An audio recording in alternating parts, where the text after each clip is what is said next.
Welcome to FYIVT, your inside source for news and in-depth analysis on what's really happening in Vermont.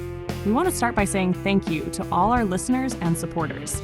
Your continued encouragement fuels our mission to dig deeper and bring light to critical issues that shape our communities. We couldn't do this without you. Today, we're diving into our article titled, "The Illusion of Impact: Vermont's GHG Cuts versus Global Emissions." Vermont has made its intentions clear to be a leader in environmental responsibility, setting ambitious goals to reduce greenhouse gas emissions and combat climate change. On the surface, these efforts seem noble, even admirable. Who wouldn't want to be part of a solution to a global problem? But when you dig deeper, you start to uncover questions that demand answers. Questions about cost, fairness, and impact. Let's explore these questions, shall we? With total annual greenhouse gas emissions of 4.5 million metric tons of CO2 equivalent, Vermont is already among the lowest emitters in the United States. Only 3 states emit less: New Hampshire, Maine, and Rhode Island. And yet, Vermont is charging forward with policies that could dramatically increase the cost of living and doing business in the state. Are we addressing the problem or just punishing the people? Here's some context. Vermont's greenhouse gas contribution represents just 0.015% of global emissions. That's not a typo. It's a tiny sliver. So tiny, in fact, that eliminating every single emission in the state would have no measurable impact on global temperatures or climate trends. And yet, here we are, ready to saddle Vermonters with policies like the Clean Heat Standard and the Affordable Heat Act, which aim to phase out fossil fuels but come with significant economic consequences. Meanwhile, let's look at China. In 2023 alone, China permitted the equivalent of 2 new coal-fired power plants per week. Each of these plants emits nearly twice Vermont's total annual emissions. Just one plant. And while Vermont pushes to electrify everything from cars to heating systems, China continues to emit roughly 30% of the world's total greenhouse gases. Let's ask the obvious. If Vermont cuts emissions and no one else follows, what's the real impact? The numbers don't lie, and neither does the burden on Vermont families. Let's talk about those families. Transitioning to renewable energy sources isn't free. It requires expensive infrastructure, retrofitting homes, and investing in new technology. Who pays for all this? Vermonters do. Families already struggling with inflation and rising energy costs will see their monthly bills climb even higher. Small businesses operating on razor-thin margins could be forced to close their doors. And let's not forget about housing. Rising energy costs will make it even harder for low and middle-income families to find affordable places to live. These costs aren't hypothetical. They're real. And yet, proponents of these policies rarely address them head-on. Instead, we hear about the moral obligation to act. But morality without practicality doesn't pay the bills, does it? Let's shift gears and talk about weather. Supporters of Vermont's emission reduction policies often argue that they're necessary to mitigate the effects of severe weather. But will they?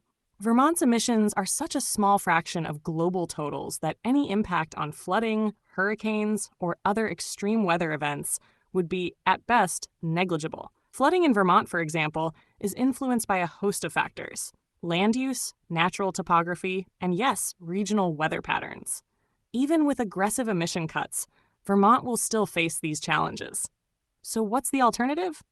Instead of throwing money at emission cuts that won't move the needle globally, why not focus on adaptation? Invest in resilient infrastructure. Protect floodplains. Strengthen emergency response systems. These are practical steps that could save lives and property.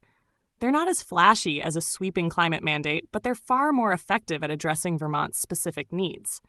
Here's another question for you. How much has Vermont spent on these climate policies? Millions. Easily. Yet, how much of that money has gone toward understanding their economic impact? Where are the studies showing how these policies will affect consumers? Where's the analysis of potential job losses or business closures?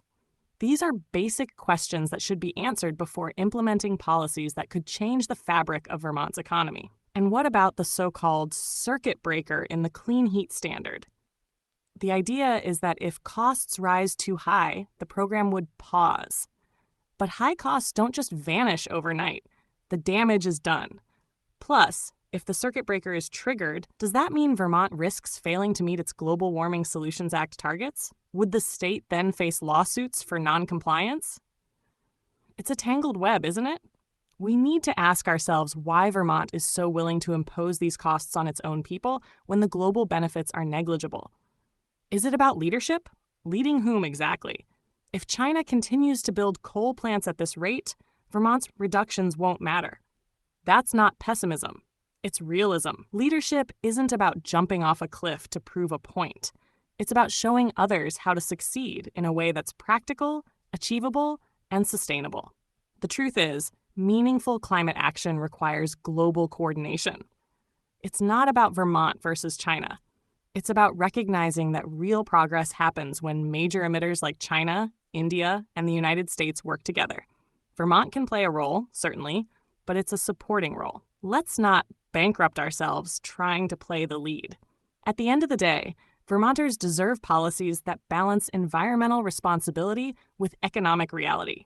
Let's focus on innovation and market-driven solutions rather than mandates and penalties. Let's support businesses instead of burdening them. And let's remember that good intentions don't always lead to good outcomes.